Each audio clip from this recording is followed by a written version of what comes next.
That's where Capital Trust Properties comes in. Paying attention to the details of such diverse markets is a core philosophy for us at Capital Trust Properties. Partnered with major real estate giants like CBRE, Collier, and Knight Frank, we offer unmatched property services, making us the market leaders in what we do. The Capital Trust Holdings Group has 34 subsidiaries with interests in stock brokerage, market research, and asset management. One such subsidiary, Capital Trust Securities, was ranked number 1 in Sri Lanka for 2 consecutive years in terms of transaction turnover, brokerage turnover, and number of transactions.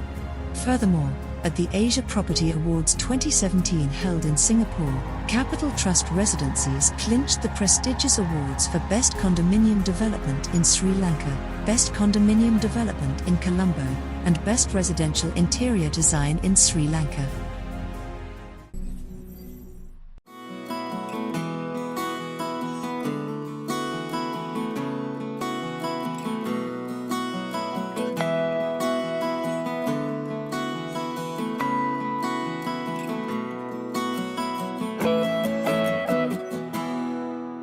আমার একটু মালয়েশিয়াতে চিকিৎসার জন্য যাওয়ার দরকার ছিল, but খুব চিন্তিত ছিলাম যে কিভাবে গোছাবো। এর মধ্যে শুনলাম যে জিডি অ্যাসিস্ট, যেটা গ্রিন ডেল্টা ইন্স্যুরেন্সের একটা অংশ, তারা ফ্যাসিলিটেট করে প্রসেস। ওদের সঙ্গে যোগাযোগ করলাম, ওরা সব কিছুই গুছিয়ে দিল। ভিসা থেকে শুরু করে, প্রথমত অবশ্যই ডক্টরস অ্যাপয়েন্টমেন্ট, তারপরে ভিসা, এয়ার টিকিট, অ্যাকোমোডেশন, ওখানে যাওয়ার পরে ওখান থেকে এয়ারপোর্ট থেকে পিক আপ করে হোটেল পর্যন্ত নিয়ে আসা, এবং পরবর্তী সময়েও তারা এখন পর্যন্ত কিন্তু আমার খোঁজ খবর নেয়। এবং তারা যে ডাক্তারের কাছে যে হসপিটালের অ্যাপয়েন্টমেন্ট করে দিয়েছিল, আমার যে বিষয়টা ছিল সেটার জন্য it was one of the best, এবং আই এম ভেরি স্যাটিসফাইড। যে কারণে বন্ধু বান্ধব, আত্মীয় স্বজন সবাইকেই আমি জিডি অ্যাসিস্টের কাছেই পাঠাই।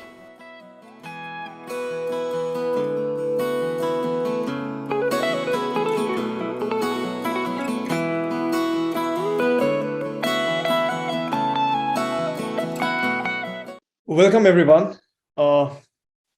So we are in here today for the launch of the second country report, the Bangladesh Real Estate Market Country Report 2023. So just to give an announcement for the participants, there would be a promo code for everyone who for the participants in this webinar, as they get the digital publication for a very huge discounted price. So you may use the promo code RIUBD23. I repeat, RIUBD23, just to get the discounted price for the digital publication. So without getting things further delay, I would love to invite Roshan Madawela, the founder and CEO of the Research Intelligence Unit, which is celebrating 20 years of service in 2023. Headquartered in London, RIUNIT now has a footprint in multiple emerging markets, including Bangladesh, Sri Lanka, and Maldives, as well as developing economies like Australia and Europe. Prior to starting RIUNIT, Roshan was based on the Commonwealth Secretariat and the Penwell Corporation in London, as well as services as a consultant to the Office of the Advisor to the Prime Minister of Sri Lanka. As an economist, he has consulted for the World Bank, Asian Development Bank, and a larger number of private and sovereign agencies. In his current role, Mr. Madawela leads the expert research teams based in UK, Sri Lanka, Bangladesh, and Maldives. Mr. Roshan, over to you for the keynote speech. Right. Thank you. Thank you very much, Mohd. Hope everyone can hear me. Thank you to the expert panel and the distinguished members for joining us today. Thank you to everyone who's registered and who's listening in. Welcome to the second country report by RIUNIT for Bangladesh.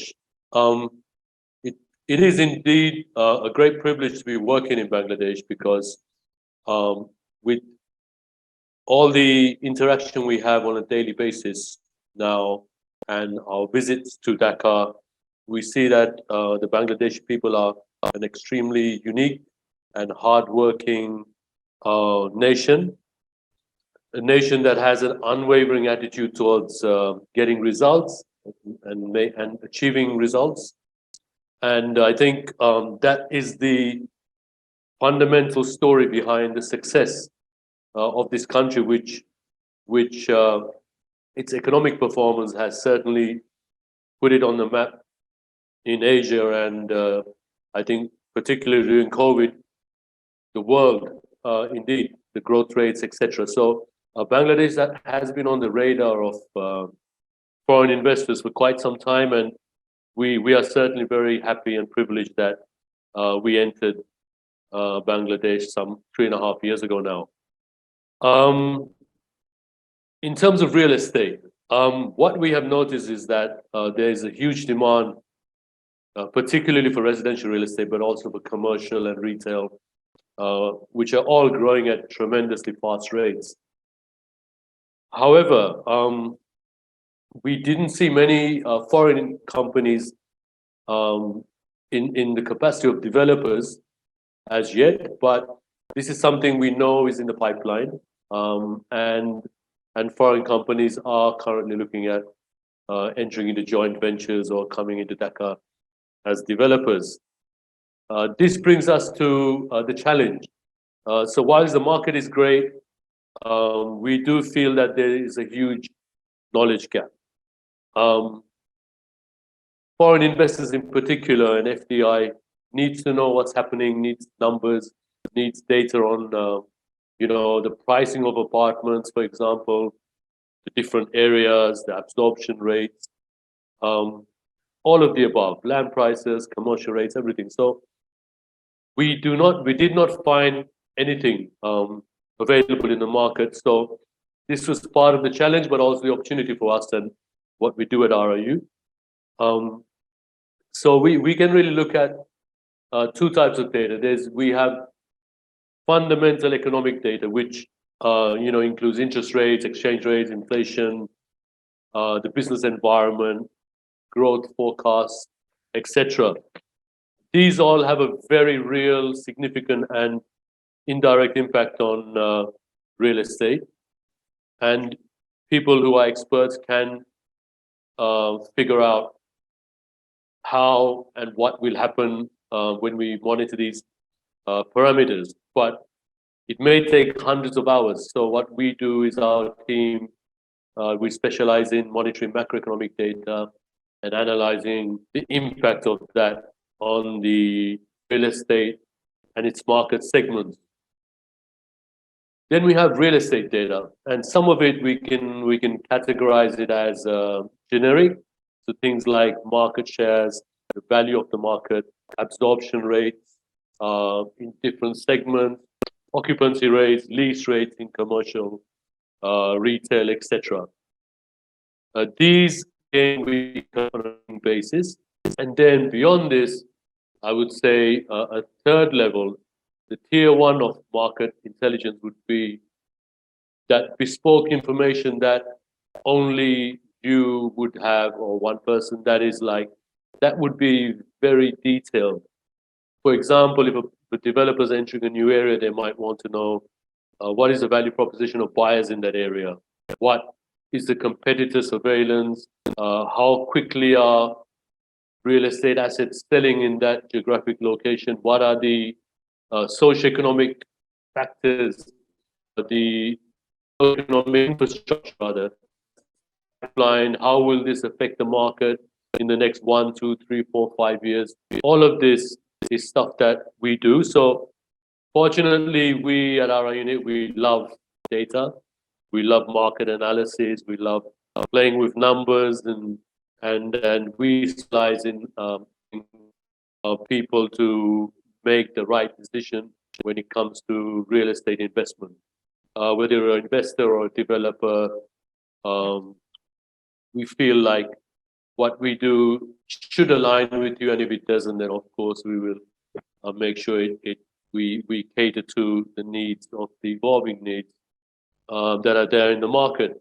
So as I said, there's a second report which we have released for Bangladesh, the second country report, and I think this is the opportunity for us to thank all the people who've been helping us for the last 3 or 4 years in Dhaka, particularly His Excellency, the High Commissioner Tariq Ariful.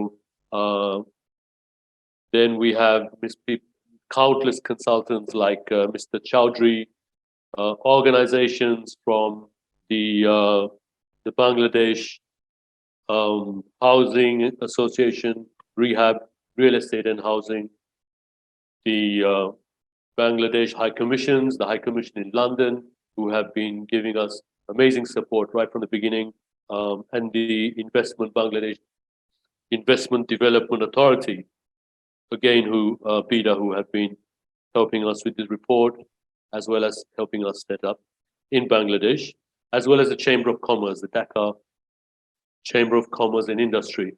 The list is long, and I would be probably taking up too much time if I try and think of it. But before I finish, I'd like to thank once again Bproperty for being on board, for GD Assist for coming on board with our report, and for Capital Trust Properties, who I believe are in the process of entering Dhaka. So I wish everybody all the best, and that we feel this webinar will be of benefit to people who are investors, as I said, developers, professionals, academics, and students. I hope it'll be a very stimulating session that benefits everybody in this industry. Thank you very much once again. Thank you, Roshan. Thank you for your keynote speech. So just to get a glimpse on this webinar, we are having a Q&A session at the very end. So participants, please pose your questions on the Q&A section. So I'll move on to Zahid, which I will delegate him to move on the proceedings further. Mohammad Zahid Hossain is a chartered accountant and chartered management accountant. Mr. Hossain carried with him an array of experience which ranges from as corporate executive to independent management consultant, corporate trainer. During his long professional life of more than 21 years, he worked under various capacities in different national and multinational companies, accounting firms. Mr. Hossain is an acclaimed writer for various financial journals and national English dailies at home and abroad. He attends TV programs as discussants on business and economic related topics. He's a part-time faculty of a couple of reputed private universities in Bangladesh. Over to you, Zahid. Thanks, Mihin. Good afternoon, good morning, good evening, based on the time zone. So we are highly privileged that we got some distinguished, knowledgeable people here as panel members, and they have their excellent track record in their own way, and their footprint in their own industry is very remarkable. And we will be very glad that if we could give their insights regarding Bangladesh economy, as well as particularly the real estate industry of the country. Bangladesh is one of the emerging economies in South Asia, and it has been demonstrating a very remarkable and exemplary growth in last 1 decade. It's more than 6%. And the journey of the growth has been interrupted during last 10, 15 years. And during even the COVID time, unlike other countries, its growth rate was very impressive. And last year, when the war between Russia and Ukraine started, and the economy of Bangladesh turned around, and the resilience that has been shown by Bangladesh economy, which is really, really, to some extent, is unbelievable. But currently, that country is passing through some challenging phase, especially the devaluation of local currency, and the pressure on reserve and everything. So still, the economic indicators of the country are not alarming. And like previous days, the stakeholders believe that the country the economy will have the same pace that it had in last several years. So in order to discuss about the real estate industry, the economy of the country, we have some distinguished guests today. I would like to give their brief introduction in a few minutes. We have Ms. Mohsina Yasmin. She's the executive member of Bangladesh Investment Development Authority, BIDA. Ms. Yasmin is a senior level civil service professional with the status of Additional Secretary Grade 1. She holds a graduation degree in science and master's in development studies and public administration, and working consistently for last 30 years with progressively increasing responsibilities in civil administration. She started her career in civil service as Assistant Commissioner and Magistrate in 1988. Then she worked in different capacities at different ministries, including Ministry of Commerce, Ministry of Children and Women Affairs, Ministry of Establishments, Ministry of Post and Telecommunications, Ministry of Home Affairs, etc. Welcome, Ms. Mohsina, and we're really grateful to you for giving your time to today's webinar. And we hope that you would be kind enough to give your valuable opinion as far as our economy, foreign investment, particularly real estate industry. Then we have Mr. Mohammad Shohel Rana. He's the Vice President, Finance of Real Estate and Housing Association of Bangladesh. This is the only association of the realtors of the country. And he's also the Managing Director of the Bengal One Creation Limited. Welcome, Mr. Shohel Rana. Then we have Mark Nosworthy. He's the CEO of Bproperty. This is the foreign investment in Bangladesh, and he's an experienced business leader with a strong financial background and a proven track record of scaling technology-enabled businesses globally. As the current leader of Bproperty, he is on a mission to provide qualitative real estate services to the people across Bangladesh. With over 10 years of experience in online companies, Mark was formerly the CFO of Emerging Markets Property Group, EMPG. His vision is to eliminate the fear associated with the real estate transactions in Bangladesh and make the process more accessible and easier for anyone interested. Welcome, Mr. Mark. Thanks for your kind presence today. Finally, we have Ms. MIinoli Wickramasinghe. She's the CEO and Managing Director of Capital Trust Properties Private Limited. Having studies abroad in Australia and Hong Kong throughout her school career, she brings in a new perspective to doing property business in Sri Lanka. She has obtained a Bachelor of Business and Master of Business Administration from Edith Cowan University, Perth, Western Australia. Welcome, Ms. MIinoli. Thanks, everyone, for your kind presence today. Since we have already discussed about the launching of report for 2023, as far as Bangladesh is concerned, it covers the macroeconomic state, its outlook, as well as current state of real estate business in Bangladesh. First of all, I will have questions to our three participants, Ms. Mohsina, then Mr. Rana, and finally, Mr. Mark will answer to my question. So the very relevant question, because I have already told you that currently Bangladesh is having kind of challenging situation, especially Mr. Rana can confirm that the price of raw materials has gone up significantly in last 2 to 3 years. Very recently, the price of MS rod has exceeded 100,000 taka per ton. And it is very difficult for them to source raw material for different building materials. So my question is, what are the challenges that the real estate industry is facing now, and how Bangladesh government can help this industry to deal with these challenges? I would humbly request Ms. Mohsina if she could put some lights on this question. Yeah, thank you very much. And thank you inviting me for this webinar. I'm working in BIDA as a executive member and looking after the foreign investment promotion wing. So, and also we are working in BIDA for, you mightly have known that there is the ease of doing business in index generated by World Bank, which has been suspended last year or 2021.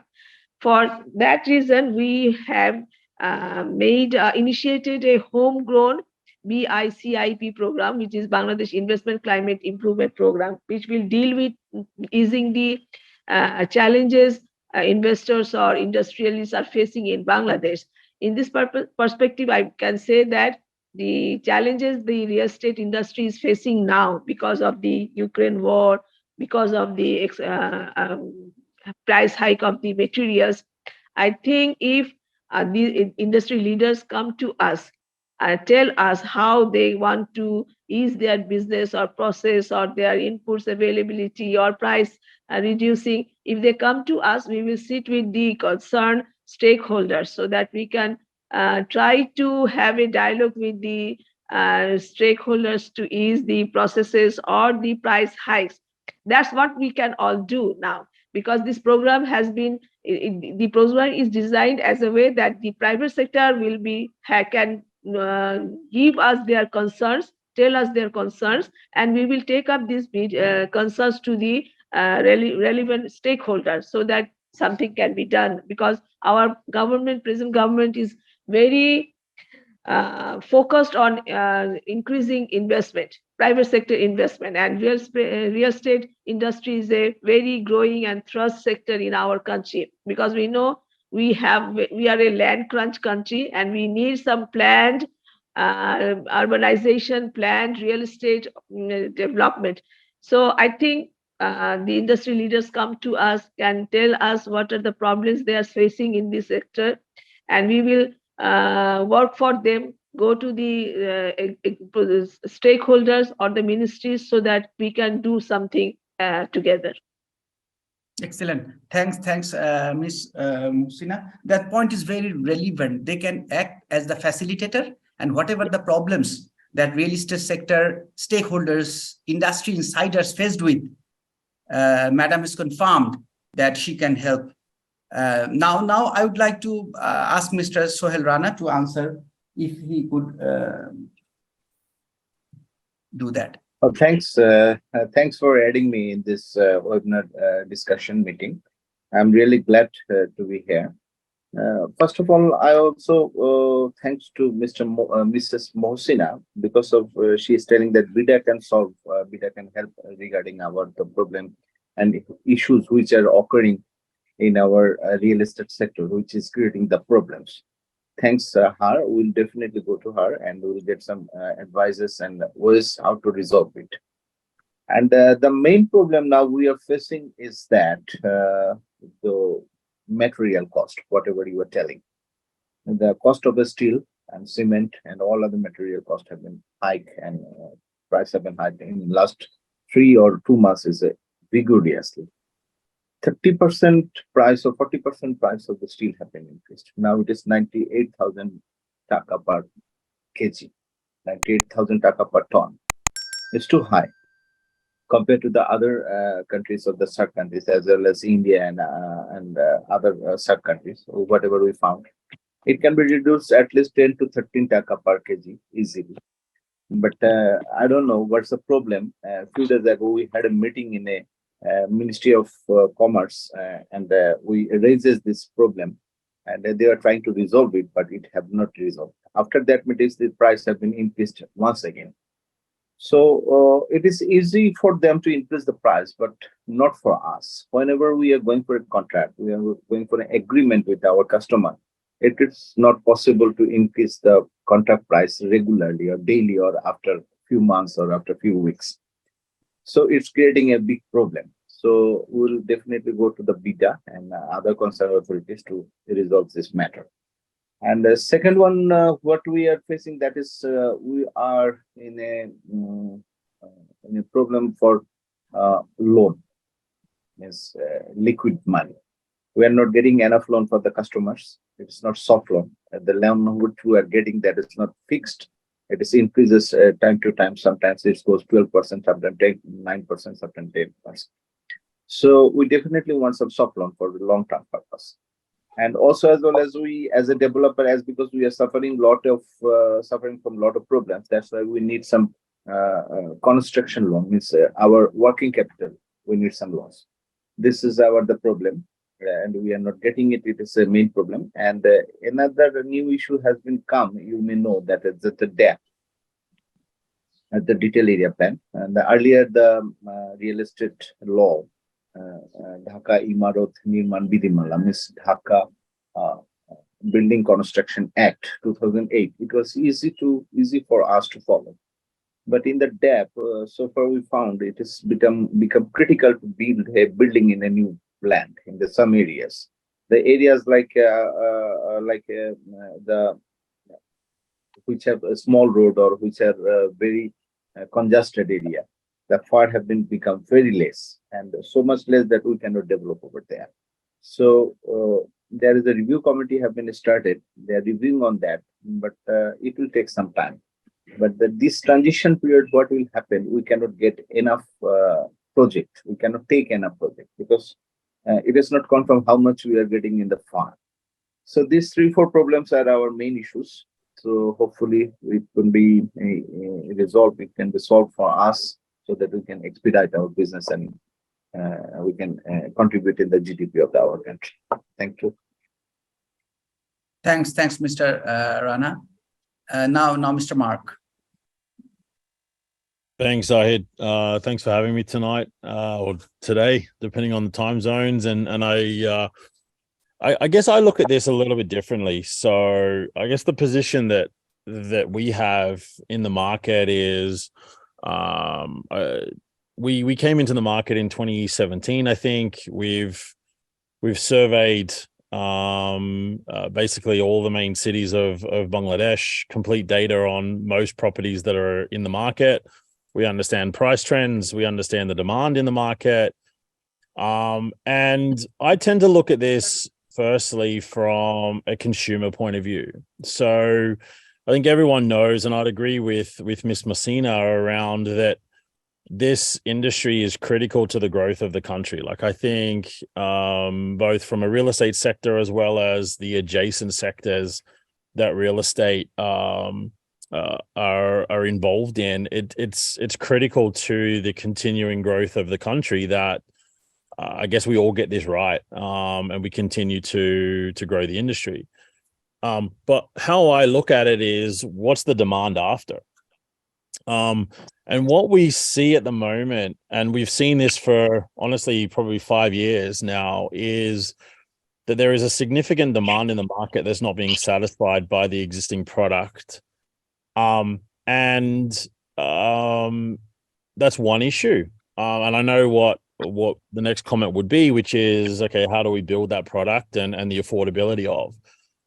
I think when I look at this, certainly from a government point of view, price hikes around raw materials and importing costs, obviously taxes on transfers and property purchases. So there is a minimum requirement that the government needs in order to continue to stabilize or to have their income for their continuing ongoing projects, which is vital for the country's development. But I think what we could look at here is the way in which that tax collection is actually coming in. Because if you look at a lot of other countries globally, what they tend to do is they try to actually incentivize first-time buyers onto a market with schemes around access to capital, with schemes around perhaps lower taxes, etc. And what that does is that drives demand. That drives, going back to Mr. Shohel's comment around, developing more product and meeting that demand. if we can get more demand and we can access that credit, even if it's at a lower tax base, what that does is it allows more properties to be sold. And even on a lower tax base, the actual tax collections that the government receive as a result actually are higher than what typically is projected. And what we see actually today is the affordability of the middle class is actually quite significant when it comes to property. But what happens is that either one of two things is there's not enough supply in the market. So there's only about circa 10,000 units are being handed over from developers each year. That's not enough to satisfy the demand. Secondly, the affordability, coming back to Mr. Rana's comment around access to capital. We can't get enough capital into the guys that can afford it. And if we can cycle this money better and more efficiently, even if it's on potentially a lower tax base, actually the tax collections overall from more and more transactions through the overall industry will actually be in a better position from a government and from an economic point of view. So I tend to look at this from kind of the demand side of the equation, because that's where a lot of what I see. And then how do we meet this demand and work back from there? And I think a lot of countries globally over the last 10, 20 years have typically adopted similar approaches to the one I just referenced, with a view towards aiding the middle class, getting the middle class spending. It helps the developers, it helps the adjacent industries, and it helps overall with tax collections because the affordability can be there. It's just ultimately, I think, rebalancing perhaps how people access credit, and then also obviously then getting the developer and the real estate sector to meet the demand in the manner in which the demand actually requires it to meet. Thanks, Mark.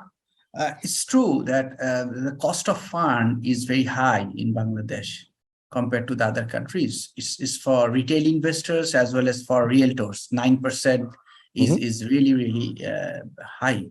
And given the current scenario, the inflation situation, the supply in the money market, in the latest monetary policy, it has an indication has been given that the cost of fund might be much higher in upcoming days. So from that perspective, that business might be a bit more difficult. Now I would ask Ms. MIinoli. Her company has decided to invest in Bangladesh, considering Bangladesh is an emerging economy. So what are the factors your company consider to invest in any country outside your own country? Sorry, you are muted. MIinoli, you are muted. Just a brief of what our company is. We are a conglomerate of 34 companies. Capital Trust Properties is one of the largest, actually the largest transaction arm in Sri Lanka. So we do from apartments, commercial, real estate. We also are a top developer. We are a award-winning developer as well. We've got a company called Capital Trust Residencies, and we are the largest stockbroking company as well in Sri Lanka. So I think what most important factors that foreign investors look for new emerging markets are that they remain guardedly interested in emerging countries due to many high growth opportunities available in those markets. The conditions they seek are rule of law, respect for rights of investors, and a proper judicial and regulatory process free of arbitrary government interference. I think that is something that a lot of the investors will look for, and that is important for their sustainability in that country. Other factors include ease of doing business, as Ms. Mohsina told us, and also language is another factor. So a lot of the businesses from the US, etc., go to Philippines or India, where the literacy rate is very high. And the potential for growth is another factor where I think Bangladesh is now showing that. And the technology readiness is another thing, where your technology readiness. Given the traditional inherent risk associated with emerging markets, many investors generally seek return on investment much larger than what they would expect in their homegrown countries like ours. We experienced economic crisis, and you were saying interest rates are 9%. Ours went up to about 30%. So you can imagine, the cost of construction, I think, went up by about 300%. So we are in a situation we need to see outward as well, right? And I feel being a market leader in what we do will help the Bangladeshi market as well. So these are the things what investors would actually look for. Thanks, MIinoli. So the motivating factors that you were discussing, these all are mostly non-monetary. So as far as monetary factors like tax incentives, repatriation of profit, all these facilities are also available in Bangladesh. And I'm sure that whenever you did your feasibility for Bangladesh business, you came across all these facilities. That's right. Yes. So those are also, I think, a deciding factor. Can we repatriate funds out? That's another, deciding factor. Yes. So thanks, MIinoli. We will come back to Mark, asking the question that Mark is also in the property related business, and they are incorporated outside. Their mother company is incorporated outside Bangladesh. So they found Bangladesh is a good place for investor and investment and doing business. Mm-hmm. As a result of that, they established their business 5 to 7 years back in Bangladesh, right, Mark? Yeah, correct. 2016, possibly, yeah. Yes. So now my question is, what are the motivating factors for Bproperty to establish their business in Bangladesh? Mark, can you hear me? Sorry. I think my internet connection. Sorry. Okay, no problem. I can repeat the question. That is, in simple words, why did you invest in Bangladesh, or what are the factors which helped you for taking decision as Bangladesh is your next destination of doing business? Sure. Okay, got it. So the company that now owns Bproperty, we recently did a merger with another foreign group, possibly about 2 months ago, which we announced in Bangladesh, is different to EMPG, who we were incorporated through. But the reason why EMPG and I founded the business, the reason why we opened up Bangladesh was because, honestly, a very simple, a couple of factors. One is large population. Second, there was actually very little online prop tech companies at the time. There was a very small portal focused on real estate, and then there was a horizontal portal which had a real estate section in it, but that was it. And actually within the industry itself, there were no formal real estate agents. The secondary market was only just beginning to be formed.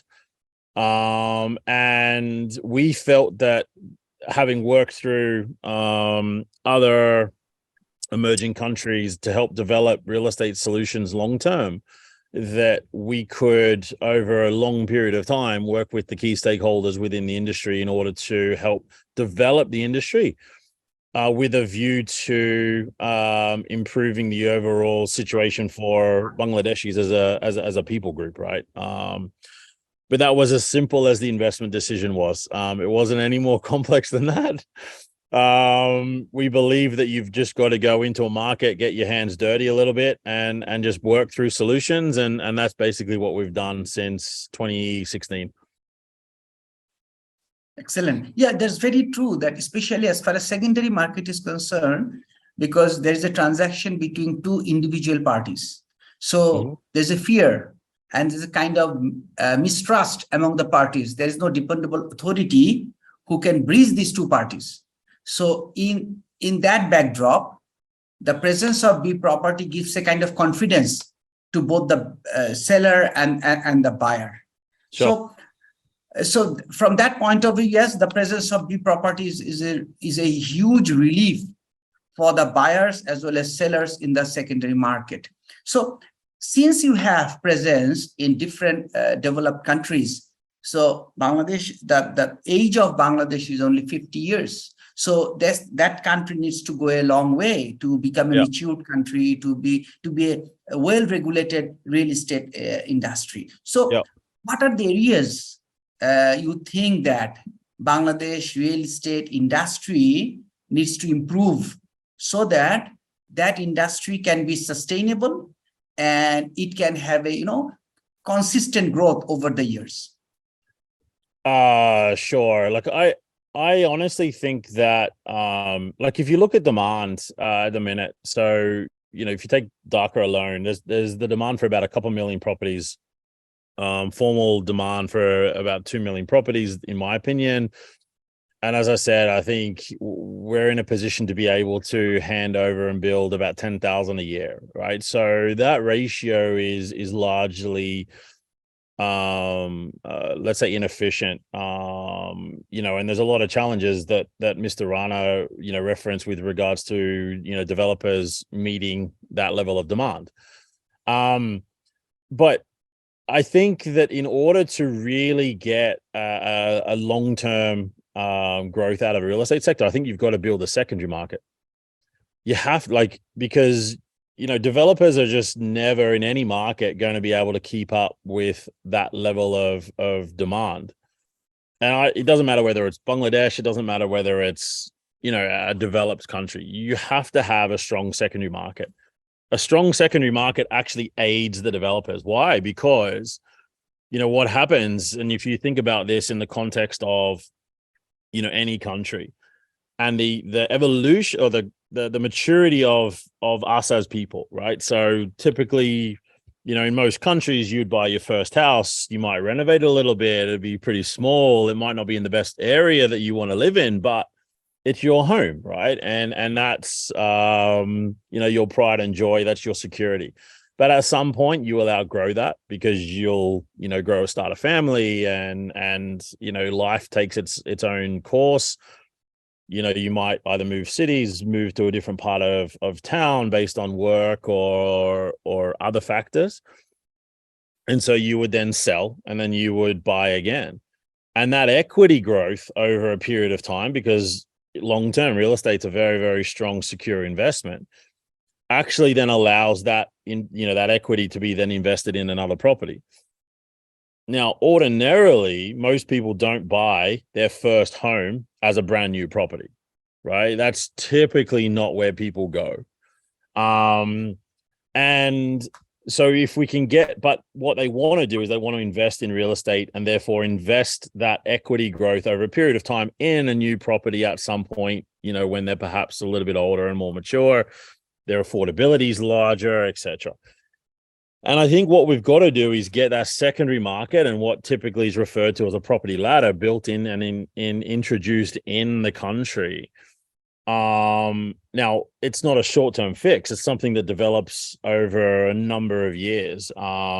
It's also social factors are introduced, and what I've seen certainly in the 6 years I've been in Bangladesh is the family dynamics are starting to change. So when I was first there, 2016, 17, you'd typically have multi-generations living in the same property. Now that dynamic is now beginning to shift. That's placing additional demand on the industry. It's also placing different demands on developers, in my opinion, around the products that they're meant to be building for the future. And I think what we've got to do first and foremost is focus on that secondary market. So then what's fundamental for the secondary market? One is digitalization. Secondly, it's access to data, and it's a legal framework that is the ease of transactions. And that's honestly where Bproperty has been focused on for probably the last 5-6 years. So within Bproperty, we provide full valuations. We do transactions, so we know what property transactions have taken place in the last 5-6 years. We have information on every property and I mean every property with a unique address in most of the major cities in the country. We refresh that data every 30 days.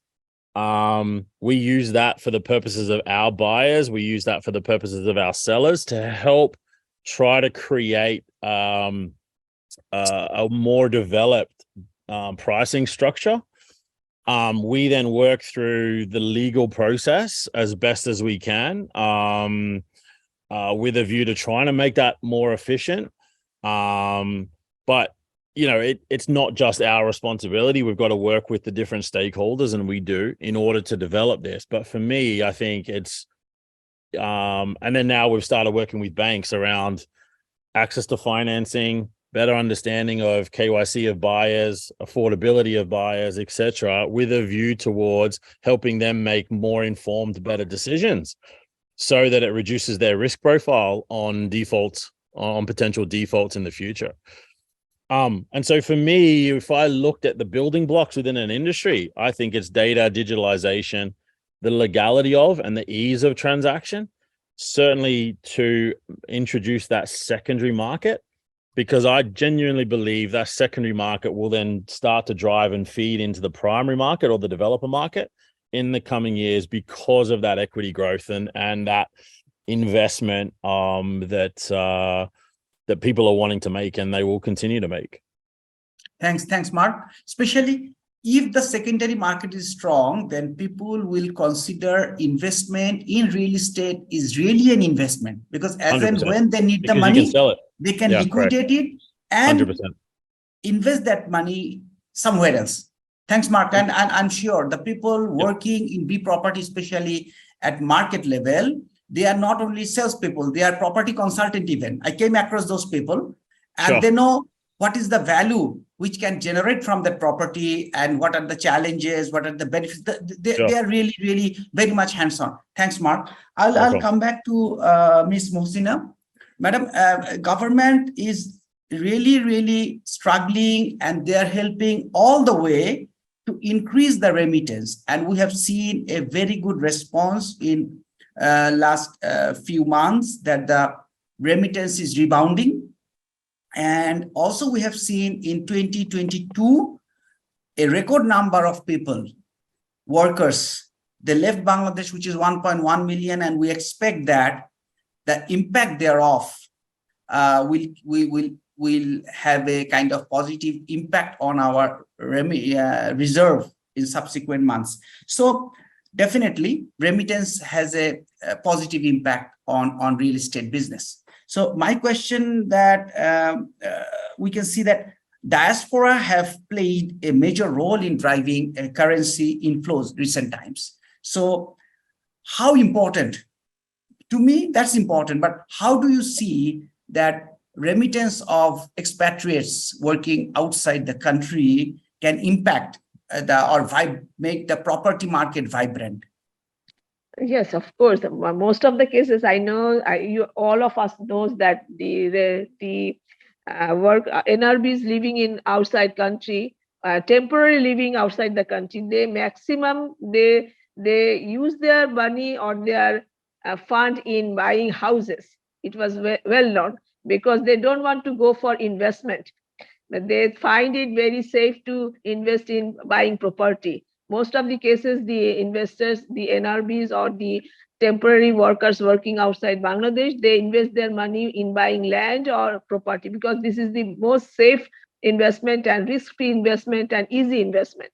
But from BIDA, we don't encourage people to invest their money in buying real estate only. We are encourage them to start investing here as well, because if they start investing here, it will be very productively affect our GDP and our economy. So I think Bangladesh government is also giving encourage people to buy property, or the NRB to invest in property or real estate. But from BIDA, we are trying to convince our NRBs to come here and invest in any kind of investment. They can also invest in their money in real estate development market, or they can invest in other investment areas.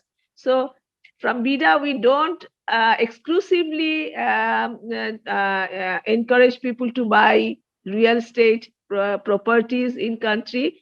We want them to invest in the country in real estate development. If they come to Bangladesh and they start investing in the real estate development, in real estate industry, we will encourage them.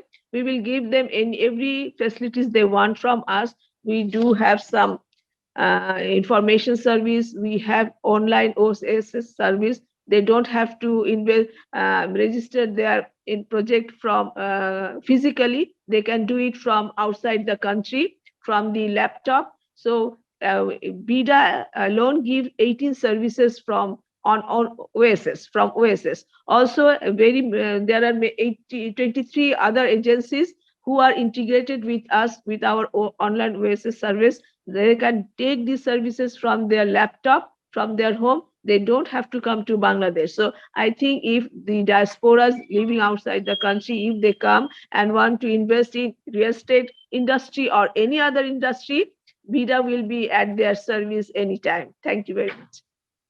Thanks, Ms. Yasmin. Now we'll move to Mr. Rana with the same question. I would like to repeat the question. We can see that the diaspora have played a major role in driving currency inflows recent time, remittances. So how important this is for the property market, number one. And another supplementary question, which is what kind of properties that may be cheaper or maybe in a premium graded property market can be vibrant by this kind of remittance? Mr. Rana. Thank you. Actually, investment in real estate is the best investment for the diaspora or NRP people, because appreciation is highest in this place. Appreciation of investment or money is the highest, and as well as it is hassle-free.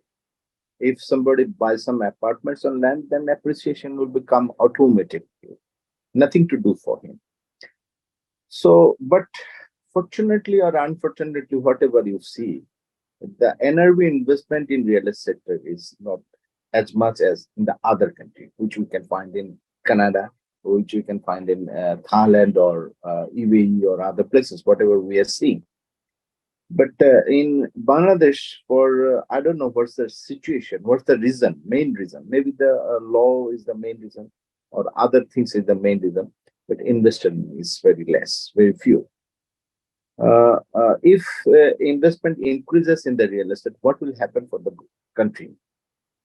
Because in the real estate business, you know, there are linkage industries is more than 240. It's a huge number of linkage industries.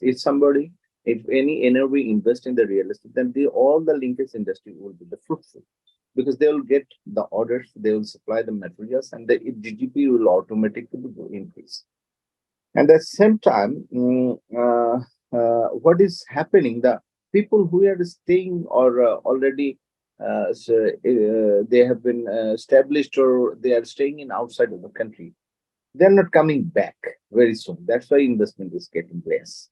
And the other people, the workers and the others who are working in the low income stages, they're not getting enough money to buy the apartments or lands, because the price have been increased, you know, due to material cost or land cost, everything is have been increased. But I would like to request to BIDA or a concerned authority to make something easy for them, to give some any kinds of bonus or any kinds of preference, so that they can feel that real estate investment will be the best for them. That's it. And at the same time, I also, it's another matter. I also thanks to Mark, because he established the only professional realtor company in our country. Earlier, we didn't have these kinds of real estate agent in our country. It's the most professional company in our country. I'm really very happy. And we are not realtor. We are real estate developers. And realtor is a real estate agent. And this is very important for us. So that's why I would like to thanks Mr. Mark, and so that he can increase his business, he can increase his performance very well. Thanks. Thanks to you. Thanks, Mr. Shohel. We'll move to Mr. Mark, because he is here for, his company is here for last 5 to 7 years. So he has already understood the business trend in real estate of Bangladesh, though meanwhile 1 year was affected by COVID. Nevertheless, what's the trend that he is seeing in terms of buy-sell property in the country? And if he splits his total turnover between primary market and secondary market, what is the proportion, or what is his overall experience as far as the primary and secondary market trend in real estate of Bangladesh?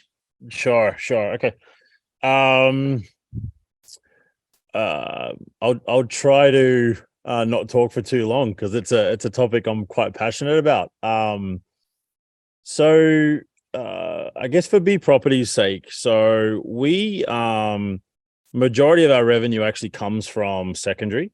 I would say it's probably maybe 75-80%. The other 20-25% would come from primary market. And what I would refer to primary here is, let's say, under construction. So this is an under construction. It could be a developer product, or it could be a landowner who's developing, right? So that's my definition of, let's say, primary, secondary. And there's just some operational challenges with regards to why that's not higher on the primary side, which is just, we've just got to keep working our partnerships with developers and REHAB itself, which we were actually deepening the relationships with pre-COVID, and unfortunately, it took a bit of a move to the background just for practical reasons over COVID. But so, yeah, majority of our business is, as I said, secondary. To give you an idea around demand, we generate about 70,000 inquiries for real estate a month, right? To give this a level of demand, right? I don't do any marketing anymore, right? So just to put this into context here, there is enough demand for real estate in the country. The challenge is that the product options that the demand want doesn't exist. So we did a feature for the BBC back in 2019, if I remember correctly. You'll be able to find it. It's probably on the web, on the internet somewhere, where I think the data was something like about 2/3 of all demands cannot find the product that they want in the market today. And I remember having a lot of discussions with REHAB around 2018, 2019, and around working with the developers to look at differing options in the futures to meet the level of demand. So to put this into context, and I briefly referenced this earlier, we're seeing quite a bit of social change within Bangladesh itself. That's one thing. Secondly, the affordability of a more affluent middle class is definitely now increasing. The challenge is that most developers still today are building a product set, in my opinion, that is catered around a larger family unit. So it's multi-generational in its product set. And there's some practical reasons why developers do this, and I completely appreciate why they do. But I think as an industry, what it's not doing is it's not catering to the level of demand and also the affordability of consumers. So in my opinion, a consumer today can definitely afford a 50, 60, 70 lakh property. They can finance that. And why I know this is because their rental payments each month, because we do rent as well, their rental payments each month are enough to pay the monthly installments on those on the home loan repayments. I also think from a bank point of view, the risk profile of these buyers is very low because this is their only asset. And knowing these guys and having met with hundreds of these type of clients, they would be very fearful of letting go of their only asset. It's no different to when I bought my first house, and that was that was my pride and joy, right? And you would do everything you possibly could in order to, let's say, protect the repayments and make sure, you're not falling foul of the obligations you have. But the issue is the product set that they're wanting just doesn't exist in the market. And they're prepared to perhaps look at different areas of town. They're prepared to take some of the or sacrifice some of the requirements they want in a property. It's just that those property options don't exist. So, for example, they want a smaller type of property, right? You know, they see a lot of these property sets in Kuala Lumpur, Hong Kong, Bangkok, a lot of major cities in Asia today, which very generously caters for a growing family. Those property options do not exist in Bangladesh.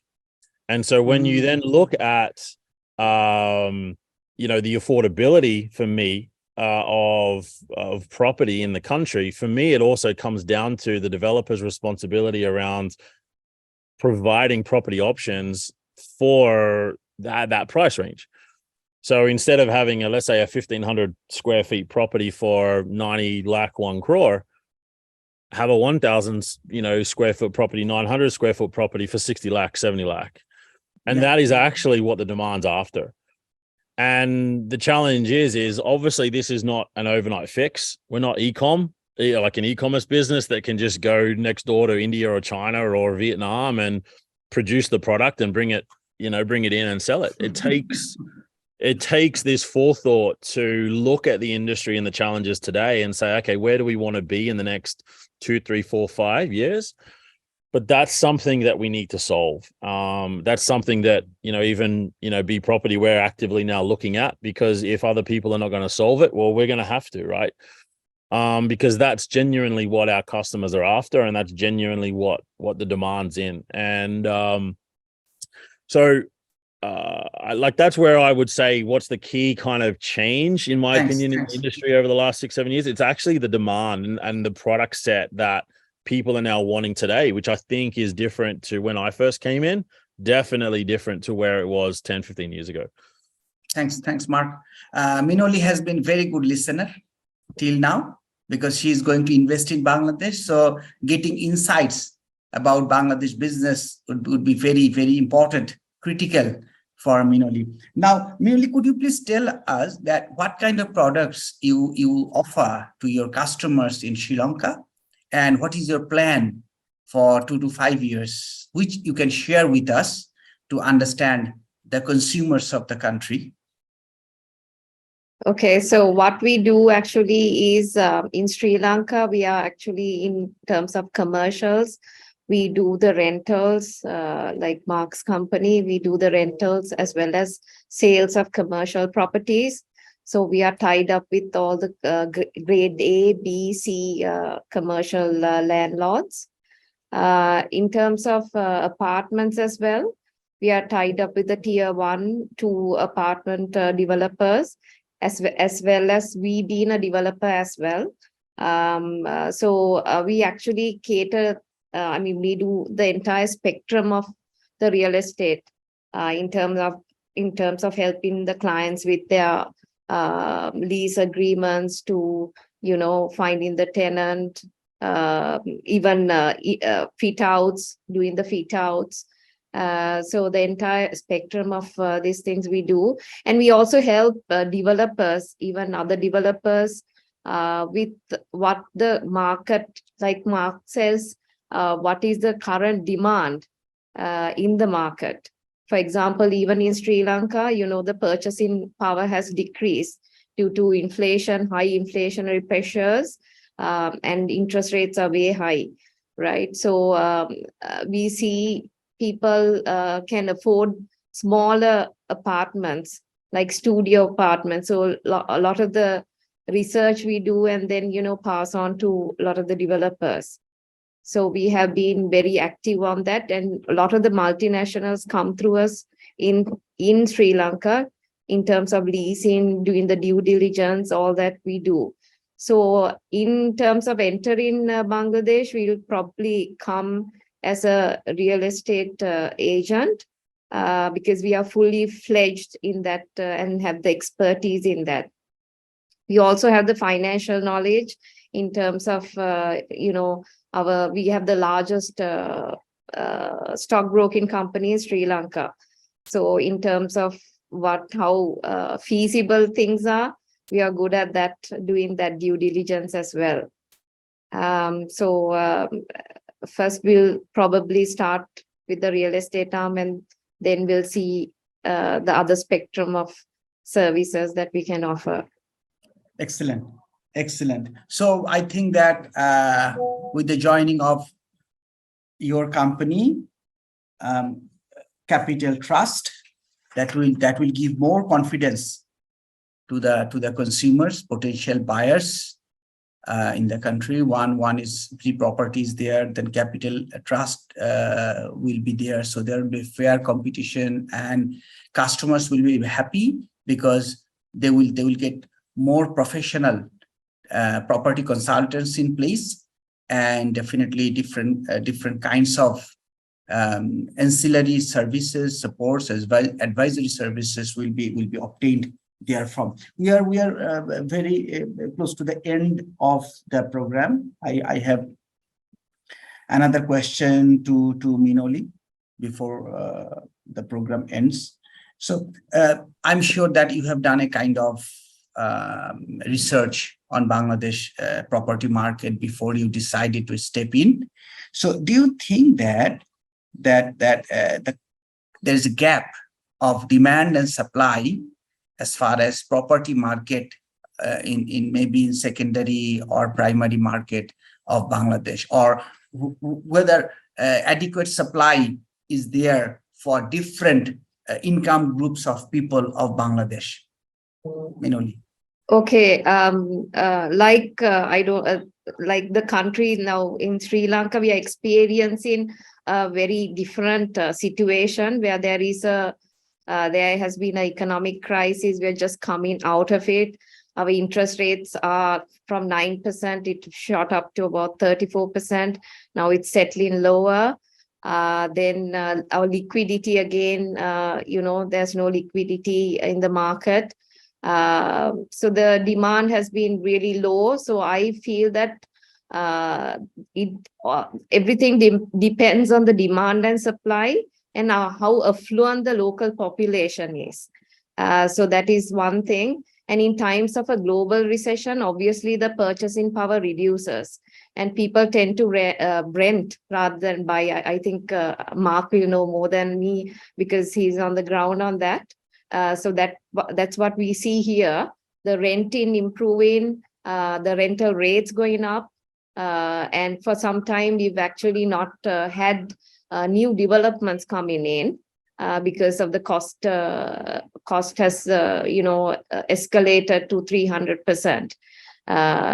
So we have had a very different situation. And there's one market that is not existent, that is, people on credit.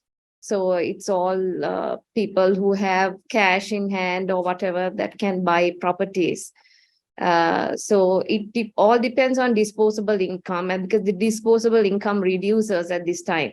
I think globally that's the case.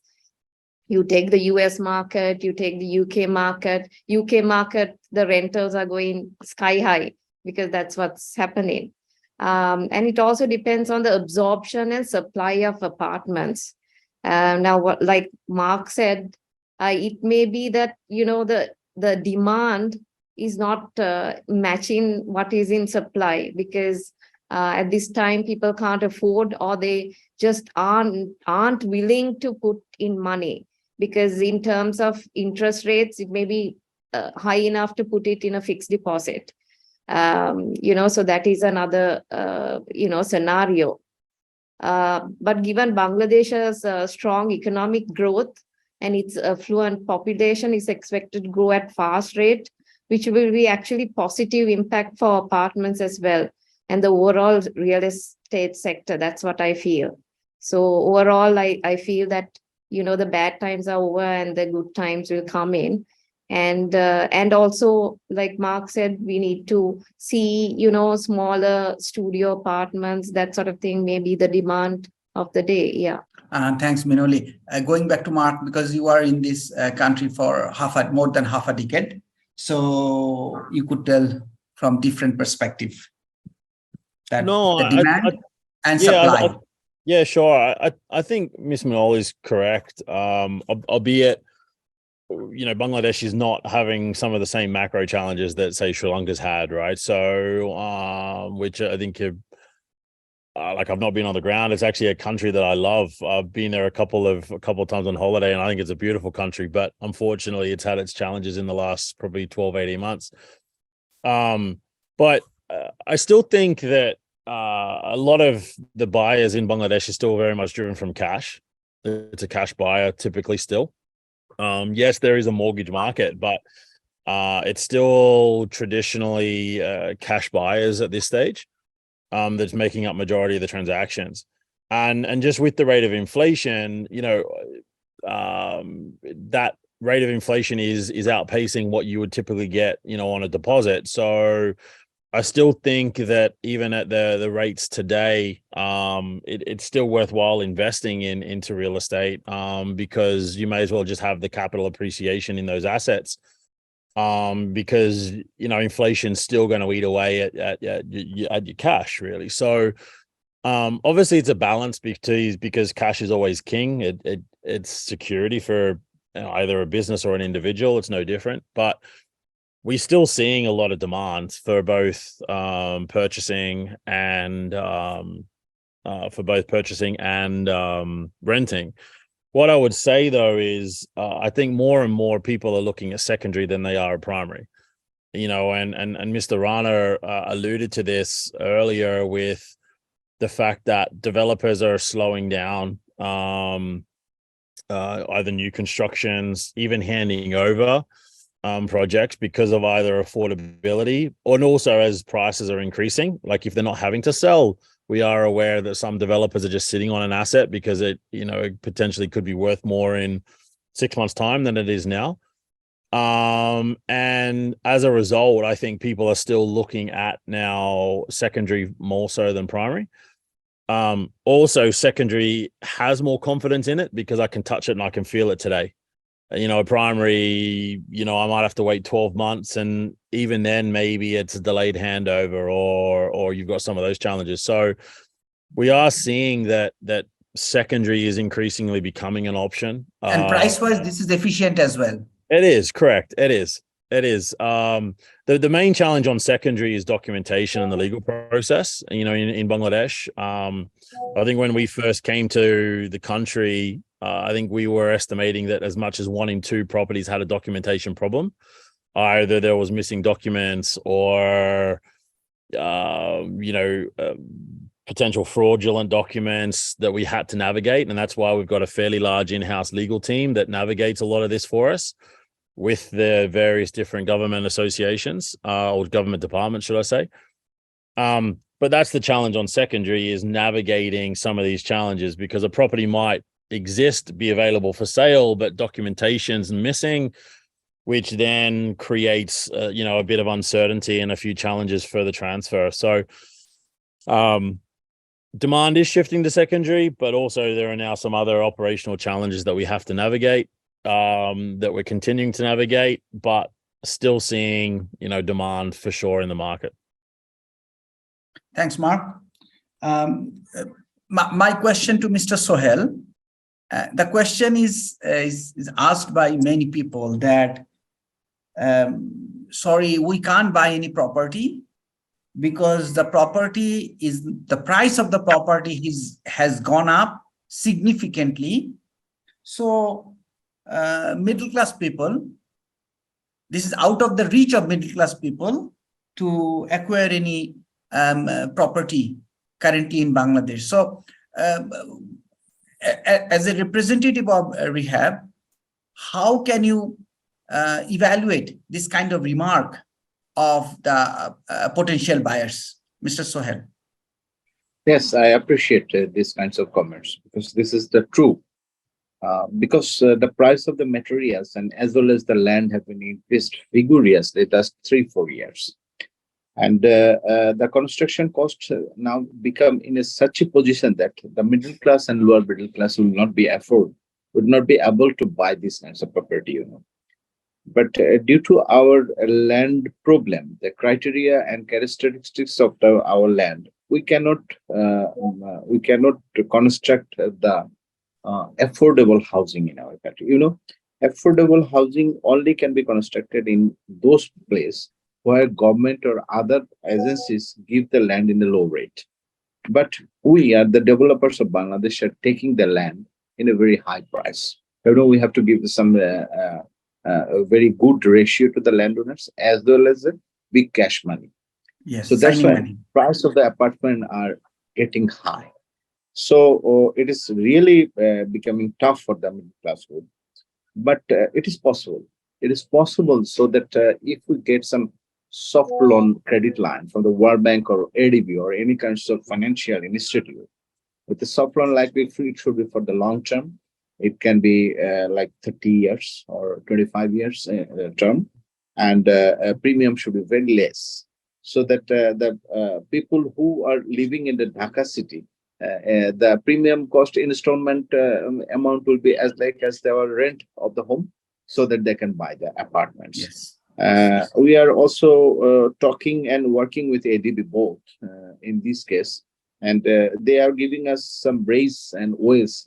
In very future, we may get some credit line so that we can make some affordable and easy housing for the middle class and lower middle class group.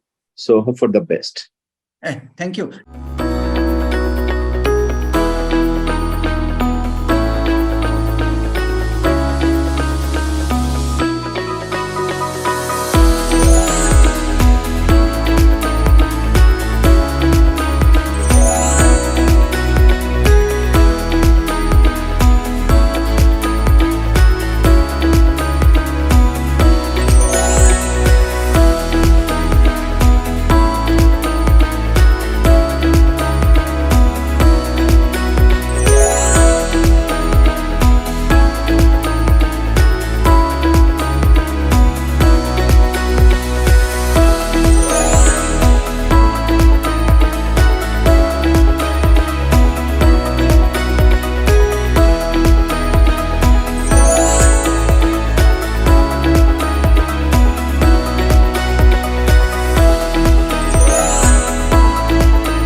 That's where Capital Trust Properties comes in.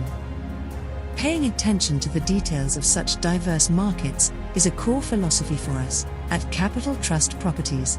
Partnered with major real estate giants like CBRE, Collier, and Knight Frank, we offer unmatched property services, making us the market leaders in what we do.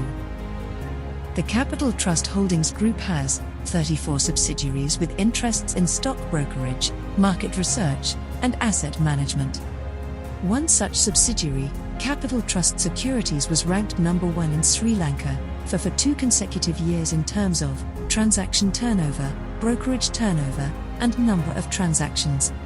Furthermore, at the Asia Property Awards 2017 held in Singapore, Capital Trust Residencies clinched the prestigious awards for Best Condominium Development in Sri Lanka, Best Condominium Development in Colombo, and Best Residential Interior Design in Sri Lanka.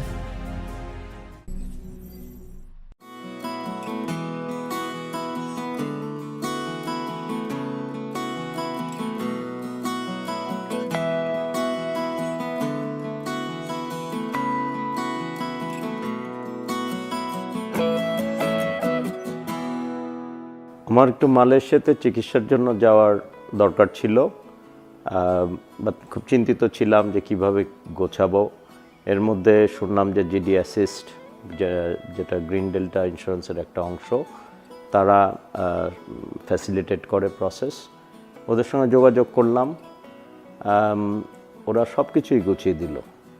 Visa থেকে শুরু করে প্রথমত অবশ্যই doctors appointment, তারপরে visa, air ticket, accommodation, ওখানে যাওয়ার পরে ওখান থেকে এয়ারপোর্ট থেকে পিক আপ করে হোটেল পর্যন্ত নিয়ে আসা, এবং পরবর্তী সময়েও তারা এখন পর্যন্ত কিন্তু আমার খোঁজ খবর নেয়। এবং তারা যে ডাক্তারের কাছে যে হসপিটালের অ্যাপয়েন্টমেন্ট করে দিয়েছিল, আমার যে বিষয়টা ছিল সেটার জন্য it was one of the best, এবং I am very satisfied.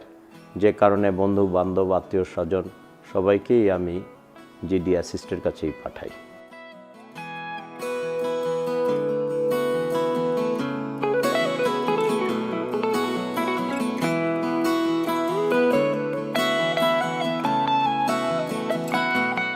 We were having a few questions, and one of the questions was that how the real estate price can be affordable.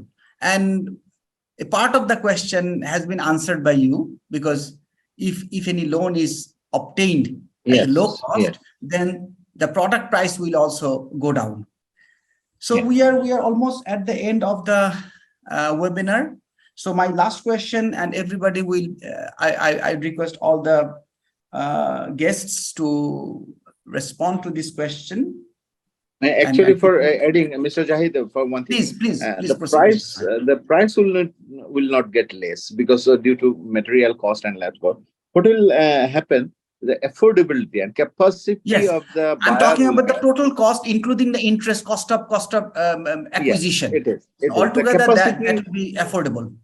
Yes, capability and capacity of the buyer will be increased. Yes, that is absolutely. Thanks. So we are almost at the end of this webinar. Ms. Mohsina, would you be kind of evaluate or give the outlook of real estate industry in upcoming days, that where do you see the real estate industry in next 2 to 5 years? From the present discussion, I understand that we have a very good prospect in near future, because we are going very fast urbanizations. The middle class and affluent class are rising increasing very high, and our purchasing power is going to be high. So we need some real estate development in the country. And as I have heard from Mr. Mark that they are coming to our country with secondary market, I think this is a very good opportunity for the buyers and sellers in the country. So we need some quality housing and real estate development industry in our country, so that the consumer can get good quality housings or real estate products in Bangladesh. So I think, and from BIDA, I can assure that if these types of companies are coming to our Bangladesh for with their investment, we will help them. And I see it's a very growing and very potential market for us, for both from both the demand side and the supply side. And I'm very hopeful about this. Thank you very much. Thank you. Ms. MIinoli, could you please tell something on that? Yes, I think, the affordable housing, like Mark said, if that is being attended to, there'll be the mismatch between the demand and supply will be sorted out. And also now you have, a few real estate companies which are regulated, that will also help the market in this thing. Thanks, MIinoli. Mark, in 1 minute. We are very close to it. We have several questions from the participants. Sure. So that's why we are trying to allocate time for Q&A. Sure. Honestly, I've been in Bangladesh 6-7 years. It's a country I love. And I think the more time you spend there, the more time that you actually, or the more you realize actually there is a lot of opportunity, but there's just a lot to do. In building, working with the stakeholders, building security for transactions. I think if we can get the building blocks in place, and they're, the foundational aspects that we've talked about today, access to money, affordability, the right product, etc. I do think that the overall contribution to the growth of the country will only increase through real estate. But it's really down to the stakeholders actually coming together, working together, not from a competitive position, because the market's too big for 1 or 2 people to be able to deal with. So if we can get those right and we can get cooperation across the stakeholders, then for sure, I think there's a lot of potential. Thanks, Mark. Engineer Shohel, what is the outlook for you as far as real estate market is concerned of Bangladesh? So actually, we changed the skyline of the Dhaka city. We built the Dhaka city, and this residential for the people, residence for the people is a concern of our government. It is their duty to fulfill the people's residential occupancy or anything like that. But we are doing as a people, as a businessman or as a citizen of this our country, this country. And hopefully in near future, we can get some good ways and good relationships with the financial institute or anything like that, so that we can do some big good business in very near future. Thank you. Thanks, Engineer Shohel. So we have some questions from the audience, and thanks the audience for your active participation and very patient hearing. So first question, I think that a question is raised to Mr. Shohel.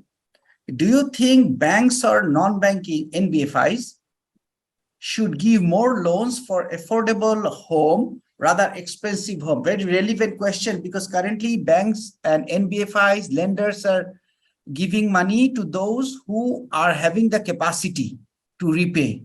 So they check the worthiness of the borrower instead of looking at the size of the property. So how will you evaluate? Actually, as because bank is doing business, they will definitely see what's the capacity of the buyer to repay it. But if we go for any big institute like a financial institute like World Bank or ADB, then the criteria of the giving loan will become easy. And that's why the people can afford it, and people can take it, the loan, and then the buying will be easy.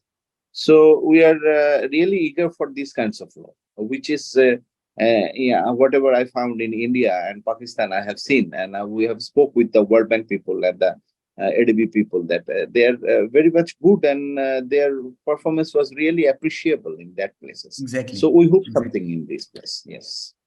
Thank you. Thank you. Thank you. We have seen from the audience that they have huge interest in the business of Bproperty, and they have bunch of questions to Mark. And if we try to get all the answers, then we'll go beyond our scheduled time. So first question is, why Bproperty is not dealing with industrial property? Oh, it's just more because we just focused on residential in the city. So I think we're in Dhaka, Chittagong, Sylhet, Narangaj, Comilla, Ghazipur. I think that I've seen another question around expansion into other cities. We did do groundwork in 14 other cities just before COVID, but then it got curtailed because of obviously challenges which I think we're all aware of. We do see us moving into those cities, but it just takes a bit of time because we start with data collection first. So industrial we can work with, but we tend to deal with more market share and multiple transactions, and industrial tends to be kind of larger one-off say transaction projects, which we just haven't historically been focused on. Okay. MIinoli, do you want to answer this question? Or do you have this kind of expertise in Sri Lanka, or you have any plan to deal with these properties in Bangladesh? Our company does everything from, industrial to even tourism, real estate. So we are capable of doing it if we come in, yeah. All right. So you have planned to deal with these properties in Bangladesh when you will start your operation? Yes. All right. Now, another question from Indika. She asks a question. I believe that Mr. Engineer Shohel will be the right person to answer. As chartered valuation practitioners, it means that they value the property. As we come to your country to build up your country real estate valuation profession and to contribute your real estate development. So can they establish their business, advisory business valuation of real estate? Can they have their office in Bangladesh? Obvious, they can. They can. Any kinds of investment, any kinds of business is free in our country, no? So we welcome that. Definitely we welcome that. Excellent. So Indika, you got your answer. Now the same another question to Mr. Shohel. How do you make green sustainable buildings? Because we have seen that these kind of buildings are commercial, but very hardly we have seen any kind of green building as far as residential purpose is concerned. So do you have any plan from REHAB to motivate your members to go for green technology? Yes, our developers are building nowadays as green buildings, and some of buildings are also going for the LEED certification. You may know LEED, LEED certification. And the characteristics of our land is different than the others because sizes of the land is very small. 2,000 square feet, 3,000 square feet, or 4,000 square feet, like that. So build a very modern and efficient building on that size of land is very difficult. And selling to the middle class or lower middle class, that would be more difficult than that. And expensive as well. Yes, expensive. So at this time, we are thinking how to develop the ways and techniques. Hopefully, we can do something better in future. Thank you. I think just jumping in on that point, I agree with Shohel. The challenge is just the space. But I think as we develop Perpetual and we develop some of these areas outside of the main cities, and you're building bigger type projects compared to in city Dhaka, if I talk about Dhaka or even Chittagong, when we build out there, I think that's the opportunity to introduce these type of projects because you can get the scale and you can get the efficiency in the actual project design that allows for these type of projects to be built. Okay. Another question to Mark.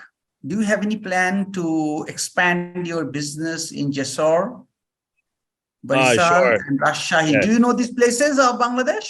I think I know most places in Bangladesh. Yeah. We did survey those areas basically Q1 2020, just before COVID. So we do have base level data for them.